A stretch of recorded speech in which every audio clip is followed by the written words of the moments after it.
Il y a quelque chose que personne ne t'a appris, ni à l'école, ni dans ta famille, ni dans aucun livre de développement personnel que tu as lu jusqu'ici.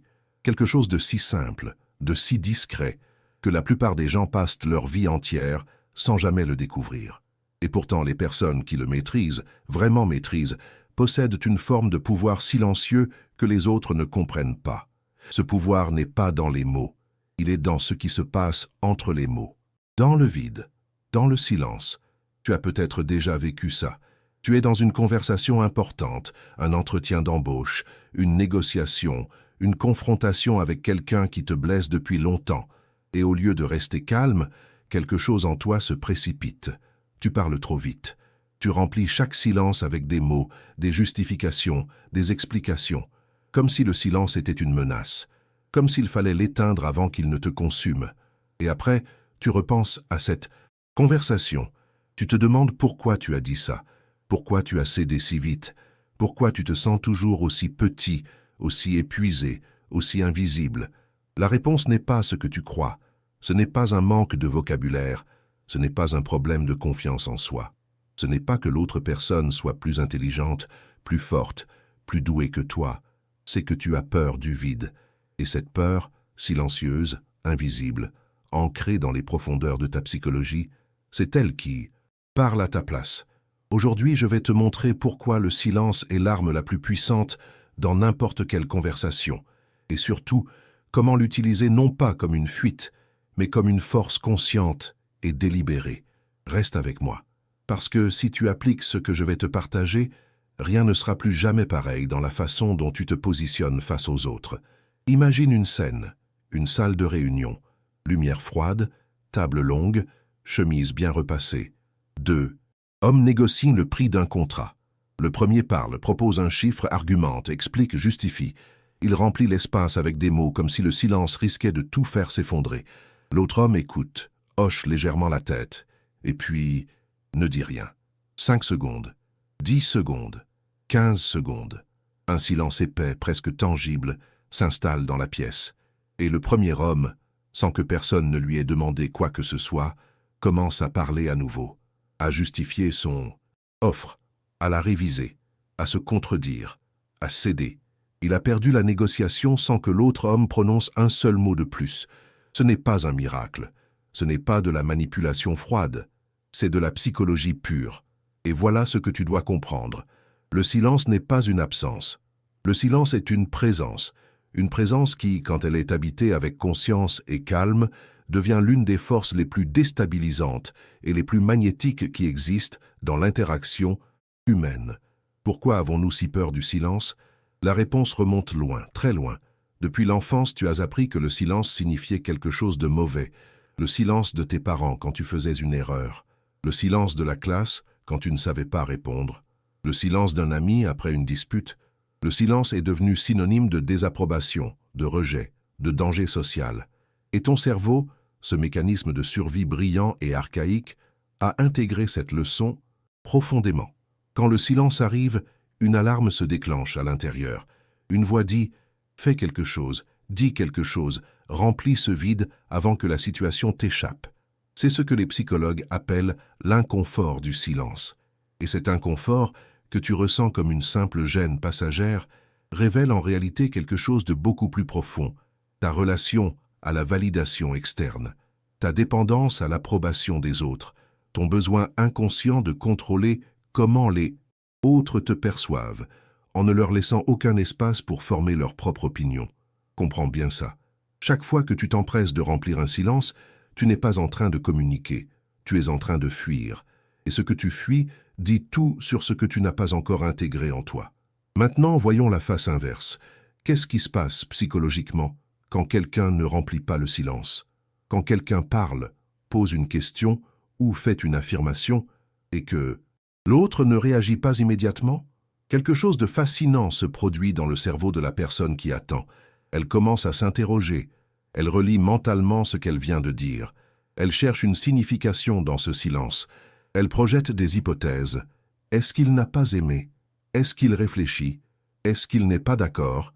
Et dans cette incertitude, dans ce vide non comblé, elle est poussée à parler à nouveau, à préciser, à se corriger, à concéder, à révéler des informations qu'elle n'avait pas prévu de partager. Le silence crée un vide psychologique que le cerveau humain cherche instinctivement à remplir. Et c'est là que réside tout le pouvoir. Celui qui tient le silence tient la conversation. Il y a une personne que je veux te présenter. Elle s'appelle Sophie, 35 ans, manager dans une grande entreprise, quelqu'un qui a toujours été considéré comme compétente, intelligente, dévouée. Et pourtant, chaque fois qu'elle entrait dans une réunion difficile, chaque fois qu'un supérieur la challengeait, elle se retrouvait à parler plus que nécessaire, à expliquer, à justifier, à se défendre avant même qu'on l'attaque. Elle revenait épuisée, vidée, avec le sentiment d'avoir perdu quelque chose qu'elle n'avait pas eu les mots pour protéger.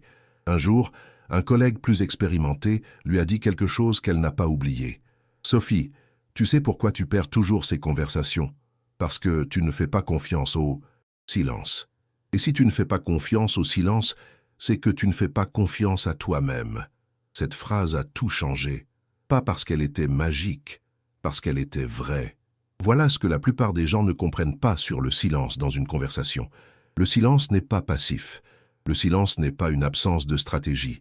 Le silence est la stratégie la plus consciente qui existe. Quand tu choisis de ne pas parler immédiatement, tu fais plusieurs choses en simultané. Tu signales à l'autre que tu n'as pas besoin de son approbation pour te sentir bien dans ta peau. Tu lui montres que tu réfléchis avant de répondre, et ça, dans un monde où tout le monde réagit impulsivement, c'est rare et puissant. Tu crées de l'espace pour que lui-même révèle plus que prévu. Et tu te repositionnes, mentalement et émotionnellement, comme quelqu'un qui n'est pas sous pression. C'est ça, la psychologie du vide. Ce n'est pas l'arrogance, ce n'est pas la froideur.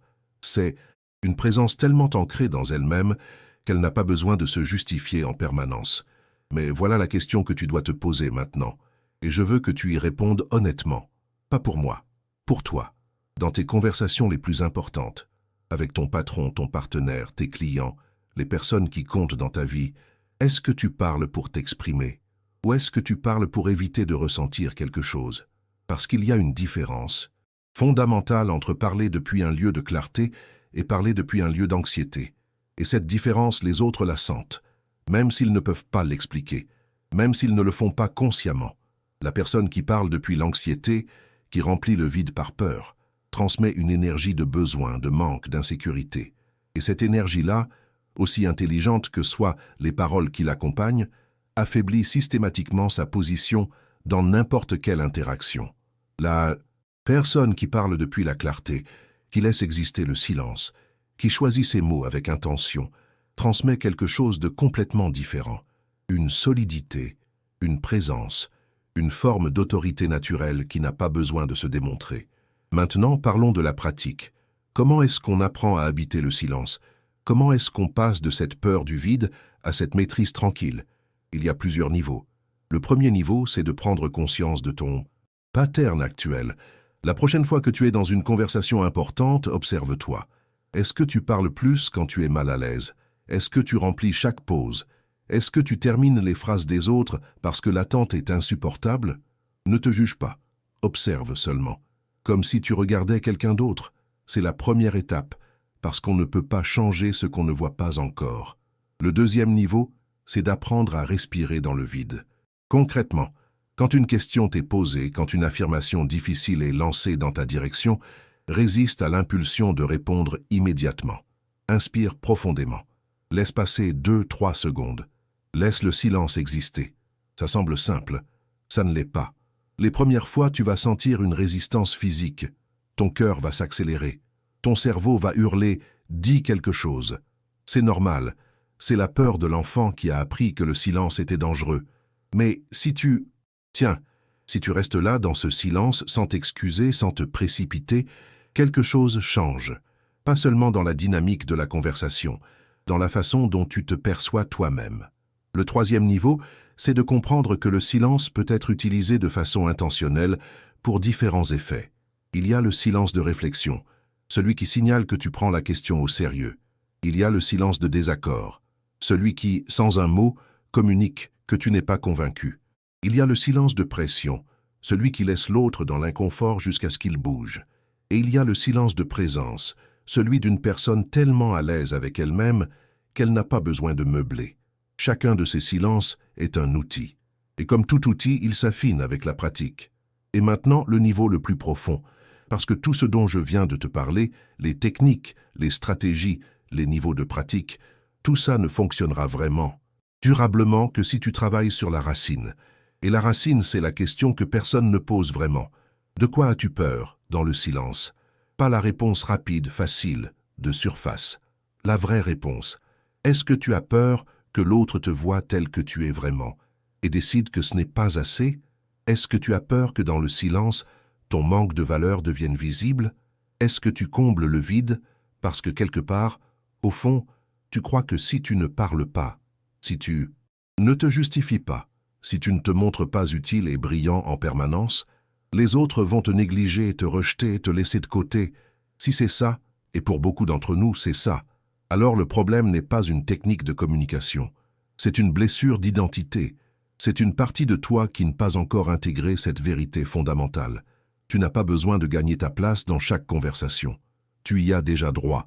Et quand tu commences à vivre à partir de cette certitude, pas comme une affirmation répétée mécaniquement, mais comme une conviction profonde, le silence cesse d'être une menace. Il devient un espace où tu peux enfin être, sans avoir à prouver. Il y a un moment dans la vie de chaque personne qui commence à se réveiller. Un moment où elle réalise que l'énergie qu'elle dépensait à remplir les silences, à convaincre, à se justifier en permanence, cette énergie aurait pu être utilisée autrement, pour écouter vraiment, pour observer, pour laisser les situations se révéler d'elles-mêmes, pour laisser les autres se dévoiler sans qu'on leur force la main. La personne la plus puissante dans une conversation, ce n'est presque jamais celle qui parle le plus. C'est celle qui a le moins besoin de parler. Relis ça une deuxième fois. La personne la plus puissante dans une conversation, c'est celle qui a le moins besoin de parler. Parce que cette personne n'est pas là pour se prouver quelque chose. Elle n'est pas là pour obtenir l'approbation. Elle est là avec une clarté intérieure tellement solide qu'elle peut se permettre d'attendre, d'observer, de choisir. Et cette clarté-là, cette solidité, elle ne vient pas de technique. Elle vient de ce travail intérieur que personne ne voit mais que tout le monde ressent. Alors voilà où tout ça te ramène. Pas à une liste de règles à appliquer en réunion, pas à un script à mémoriser avant une négociation, mais à une question simple, directe, qui demande une réponse. Honnête, est-ce que tu te sens suffisamment toi-même pour ne pas avoir besoin de remplir chaque silence? Est-ce que tu te sens suffisamment en valeur pour ne pas avoir besoin de te justifier à chaque fois? Est-ce que tu es prêt à laisser le silence faire ce que les mots ne peuvent pas faire? Si la réponse est oui, même à 10%, même timidement, même avec la peur encore présente, alors tu es déjà en train de changer quelque chose. Et si la réponse est non, ou pas encore, alors commence par là. Commence par rester dans le silence quelques secondes de plus que d'habitude. Dans la prochaine conversation difficile, respire, attends, laisse exister le vide et observe ce qui se passe, pas seulement dans l'autre personne, en toi. Parce que la maîtrise du silence ne t'apprend pas seulement à dominer les conversations, elle t'apprend à te faire confiance. Et quelqu'un qui se fait confiance n'a plus besoin de dominer quoi que ce soit. Il est simplement là, présent, complet. Et ça, aucun mot ne peut le simuler. Si ce contenu a touché quelque chose en toi, partage-le avec quelqu'un qui a besoin de l'entendre. Et dis-moi dans les commentaires, dans quel type de situation tu as le plus de mal à tenir le silence. À bientôt.